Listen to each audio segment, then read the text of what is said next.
இப்போ நீங்கள் ஒரு வீட்டு இடத்துல போய் நிற்கிறீங்கன்னா குறைஞ்சி 25 நிமிஷம் அந்த இடத்துல நின்று அந்த இடத்த பார்க்கணும். அது வீடு வாங்கினாலும் சரி, காலி இடம் வாங்கினாலும் சரி. அந்த இடத்துல இந்த சகுனங்களை தாண்டி நிமித்தங்கள் அப்படிங்கிறது ஒன்று இருக்குது. இந்த நிமித்தங்கள் அப்படின்னா கேட்கக்கூடியது, சகுனங்கள் பார்க்கக்கூடியது.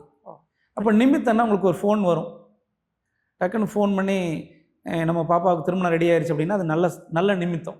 சரி, நல்ல விஷயங்கள், நல்ல விஷயங்கள்.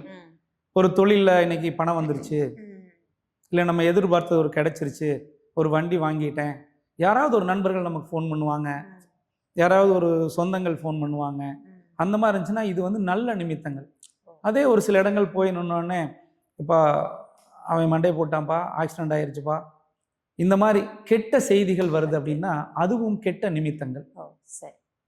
அப்போ இது போல நம்ம சகுனங்கள் நிமித்தங்கள் பார்த்தாதான் நீங்க எந்த வீட்டுக்கு பயணப்பட்டாலும் ஒரு நல்ல வாசனர் வந்து 100% ப்ரெடிக்ஷன் கொடுக்க முடியும்.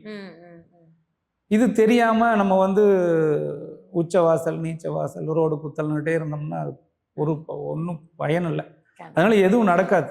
இப்போ நிறைய இடங்கள்ல பார்த்தீங்கன்னா நிறைய வாசு நிபுணர்கள் பார்த்ததான் ஒவ்வொருத்தரும் அடுத்தடுத்து பார்க்குறோம். இப்போ அவர்கள்லாம் போய் அவர்களுக்கு தெரியலையா, அவங்க தப்பா அப்படின்னு சொல்லக்கூடாது. அவர்களுக்கு தெரிஞ்சதை அவங்க சொல்றாங்க, சரியா? பட் அதில் இருக்கிற ப்ரிடிக்ஷன் எடுக்கிறதுக்கு அவங்களுக்கு நாலேஜ் இல்லை, அவ்வளோதான் ஒழிய அவங்களை குறை சொல்லி பயன் இல்லை.